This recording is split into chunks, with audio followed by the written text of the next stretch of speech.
बिहार में नीतीश कुमार और सुशासन बाबू का शासन जब 2005 में शुरू हुआ तो इसे जंगल राज की समाप्ति की घोषणा बताया गया था। क्या सचमुच ऐसा हुआ?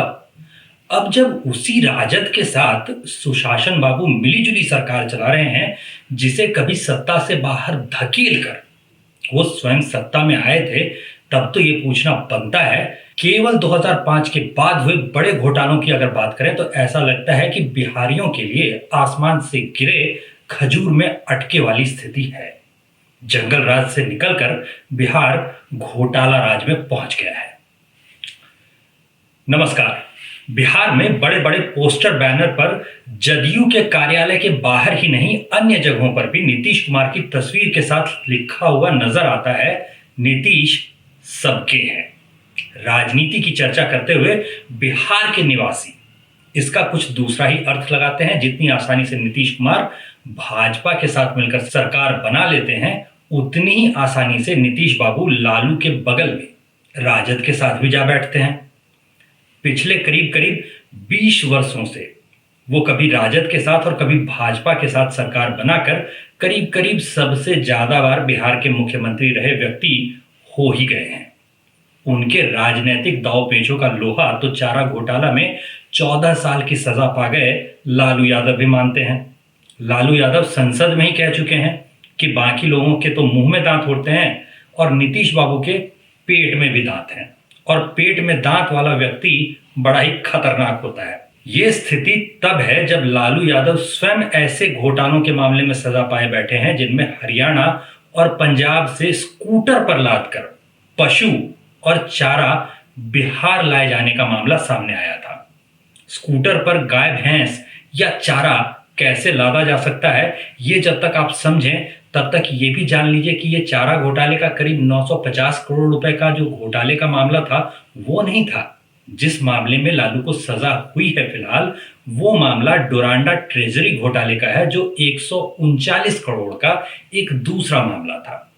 पशुपालन संबंधी घोटालों के इस अपराधी लालू यादव के सुपुत्र तेजस्वी यादव आजकल बिहार में उप मुख्यमंत्री हैं और दूसरे सुपुत्र तेज प्रताप यादव दूसरे विभागों के मंत्री हैं। ऐसे में घोटाले कैसे हुए होंगे बिहार में, इसका अनुमान लगा लेना तो बिल्कुल सहज है। हमारी श्रृंखला में सबसे पहला घोटाला है 1000 करोड़ रुपए का सृजन घोटाला। बहती गंगा मानकर जिन घोटालों में हाथ धोए गए हैं, उनमें सबसे ज्यादा चर्चित सृजन घोटाला था। 1000 करोड़ रुपए के इस घोटाले का नाम सृजन घोटाला इसलिए पड़ा क्योंकि बिहार के भागलपुर जिले में सृजन महिला सहयोग समिति नाम की एक संस्था इससे जुड़ी हुई थी। मनोरमा देवी नाम की एक महिला ये एनजीओ चलाती थी और सरकार से जो फंड काम करने के लिए आते थे उसे बीच में ही गायब करके दूसरे बैंक खातों में डाल दिया जाता था। जो सूद मिलता उससे दिखाने के लिए छोटा मोटा कुछ काम, कुछ आयोजन, ये सब होता रहता, लेकिन करोड़ों का मूलधन जो था वो आराम से सूद कमाने के लिए रख लिया जाता था। ये कार्यक्रम 7 वर्षों तक 2007 से लेकर 2014 के बीच चलता रहा। इस दौरान मनोरमा देवी ने जो अन्य कारनामे किए, उसमें 2003 में उन्होंने 24,000 स्क्वायर फीट की जमीन 30 वर्षों के लिए लीज पर ली। इसके लिए उन्होंने जो भारी भरकम रकम अदा की थी वो थी 2400 रुपए। शुरुआती पुलिस प्राथमिकी की माने तो यह घोटाला 16 दिसंबर 2003 से 31 जुलाई 2017 तक चलता रहा, जिसमें सरकारी खजाने से अवैध निकासी होती रही। हमारा दूसरा घोटाला है तटबंध घोटाला। एक सामाजिक कार्यकर्ता शिवेश भारती ने पटना उच्च न्यायालय में एक जनहित याचिका दायर की। इसमें कहा गया कि 3608 करोड़ रुपए खर्च करने के बाद सीतामढ़ी में तटबंधों की हालत खस्ता है, तो हाईकोर्ट ने इस मामले की जांच करने के आदेश दे दिए हैं। और इस मामले के सामने आने पर राजद के नेताओं ने, जो कि उस वक्त विपक्ष में थे, उन्होंने जमकर बवाल काटा। चारा घोटाले से जुड़े एक मामले के सजा याफ्ता अपराधी लालू यादव तक कहने लगे थे कि बिहार में घोटालों की सेल लगी है, एक पर एक मुफ्त ले लो। अभी का हाल देखें तो चाचा भतीजा यानी नीतीश कुमार और तेजस्वी यादव मिलकर सरकार चला रहे हैं और घोटाले का क्या हुआ पता नहीं। वैसे इस मामले की सच्चाई बाहर आने की कितनी संभावना थी, इसका अनुमान आप इस बात से लगाइए कि जांच जल संसाधन विभाग के कर्मियों पर होनी थी और अदालत के आदेश के बाद जल संसाधन विभाग के ही 72 कर्मचारी इस घोटाले की जांच कर रहे थे। उस दौर के राजद नेताओं की बात माने, उनके बयानों को माने, तो ये घोटाला भी 11,000 करोड़ रुपए से ऊपर का था। इसके बाद बारी आती है महादलित घोटाले की। इस घोटाले का नाम महादलित घोटाला इसलिए पड़ा हुआ है क्योंकि नीतीश बाबू की सुशासन सरकार ने दलितों में भी कुछ जातियों को चुनकर महादलित घोषित कर दिया था। तो महादलित को अंग्रेजी बोलना और कंप्यूटर चलाना सिखाना था। उन्हें अंग्रेजी बोलना और कंप्यूटर चलाना सिखाने के नाम पर 2010 से 2016 के बीच घोटाला किया गया। इस मामले में राज्य की विजिलेंस ब्यूरो ने 23 अक्टूबर 2017 को एसएम राजू पर एफआईआर दर्ज की। बाद में एक दूसरी एफआईआर हुई जिसमें कई आरोपी थे। ब्रिटिश लुंगवा नाम की एक संस्था जो कि पटना में खासी प्रसिद्ध है, उसके निदेशक बीरबल झा, उस दौर के मिशन के निदेशक और रिटायर हो चुके आईएएस अफसर राघवेंद्र झा और राजनारायण लाल, रामाशीष पासवान, मिशन के तब के ओएसडी अनिल कुमार सिन्हा जो कि अब रिटायर हो चुके हैं, मिशन के कोऑर्डिनेटर शशि भूषण सिंह, सहायक निदेशक हरेंद्र कुमार श्रीवास्तव और बीरेंद्र चौधरी, इनके साथ साथ तब के मिशन के state project officer Devjani Kar को भी बाद की एफआईआर में आरोपी बनाया गया। इतनी लंबी चौड़ी आरोपियों की जो लिस्ट थी, उन्होंने किया क्या था, तो विजिलेंस ब्यूरो के मुताबिक 2012-13 से लेकर 2015-16 के बीच ब्रिटिश लिंगवा को 7.3 करोड़ रुपए दिए गए। उन्हें 40-40 छात्र छात्राओं के बैच को पढ़ाना था, लेकिन जांच में पता चला कि जिन छात्र छात्राओं का नाम एक बैच में था वही दूसरे कई बैच में भी थे। इस तरह बिना पढ़ाए ही महादलितों के नाम पर पैसे लिए जाते रहे। इस मामले की जांच भी अभी चल रही है। इसके बाद एक और मजेदार घोटाला आया। इस घोटाले का नाम है टॉयलेट घोटाला। अब विचित्र नाम वाला यह घोटाला कहीं दूर नहीं हुआ था। सुशासन बाबू की सरकार की ठीक नाक के नीचे राजधानी पटना में ही इस घोटाले की बदबू उठने लगी। 15 करोड़ रुपए का यह घोटाला करने में ज्यादा समय भी नहीं लगाया गया था। केवल 1 मई से 16 जून 2016 के बीच 15 करोड़ रुपए जो कि केंद्र की स्वच्छ भारत मिशन योजना के थे, वो गायब हो गए। तब के पटना के डीएम संजय अग्रवाल ने पाया कि नियमों को ताक पर रखकर पैसे निकाल लिए गए हैं, तो उन्होंने जांच करवाई। उन्होंने देखना चाहा कि सचमुच शौचालय बने भी हैं या नहीं। पाया गया कि कार्यपालक अभियंता विनय कुमार सिन्हा और पीएचईडी के लेखापाल बिटेश्वर प्रसाद ने मिलकर 4 एनजीओ पकड़े जिनके जरिए पैसे की निकासी करनी थी।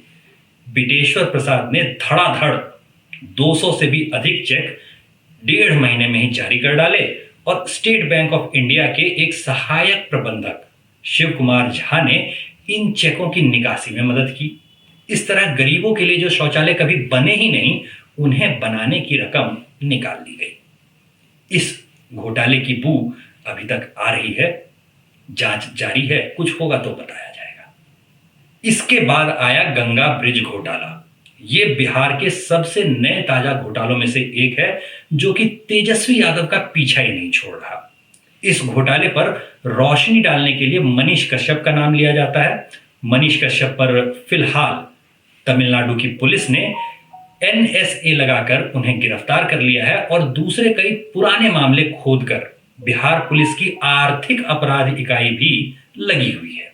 गंगा नदी पर भागलपुर जिले में अगवानी सुल्तानगंज के बीच में एक सस्पेंशन ब्रिज का निर्माण हो रहा था। इस 3 किलोमीटर लंबे पुल का निर्माण 2017 में ही शुरू हो गया था और पहली बार यह पुल 30 अप्रैल 2022 को टूट गया। उसके बाद यही पुल 5 जून 2023 को भी टूट गया।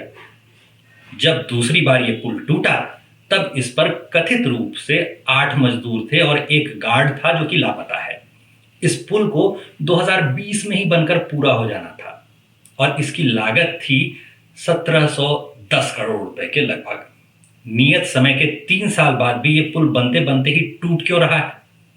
कहा जाता है कि इसमें से पार्टी फंड में 10% यानी 171 करोड़ रुपए का कट जा रहा है। अब ब्रिज क्या है? ब्रिज तो बनता रहता है, टूटता रहता है ना। इतने पैसे से जो जीडीपी बढ़ रही होगी बिहार की, आप उसके बारे में क्यों नहीं सोचते? घोटाले के बारे में सोचने लगते हैं। बताइए कितनी गलत बात है। ऐसे घोटालों के बारे में आपको नहीं सोचना चाहिए।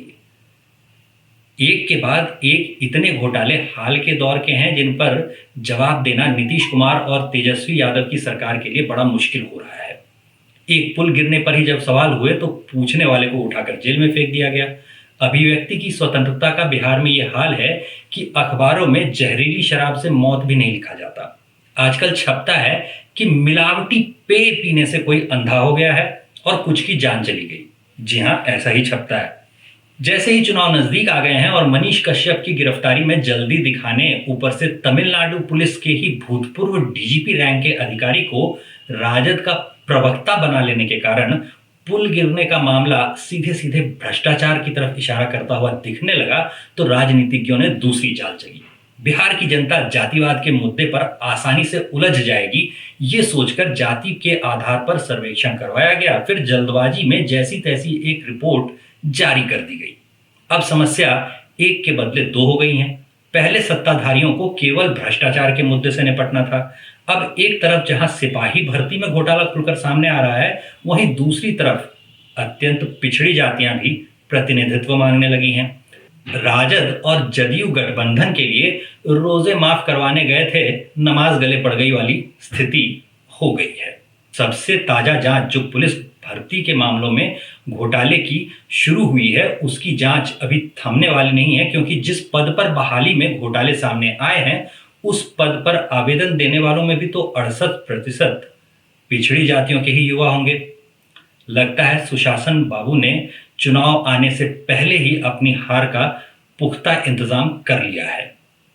आज जब फिर से जातीय सर्वेक्षण की ही आर्थिक वाले हिस्से की रिपोर्ट सदन में रखी जा रही है, बिहार की विधानसभा में रखी जा रही है, उस समय महिलाएं सरकार के विरोध में नारेबाजी करने में जुटी हुई हैं। उनके ऊपर वाटर कैनन चल रहा है, उनको पानी से भिगोकर, डंडों से पीटकर, मार पीट कर भगाया जा रहा है। और ये सब कुछ इसी बिहार में जारी है जहां जातीय सर्वेक्षण हो जाने से पता नहीं कौन सा सुशासन आ गया है। आप ही सोचिएगा, जाति की जनगणना कराने से कौन सा सुशासन आया है, और जाति की सर्वेक्षण के बहाने से कहीं बिहार सरकार अपनी नाकामयाबियों, अपने फेल होने को ढकने, दबाने की कोशिश तो नहीं कर रही। धन्यवाद।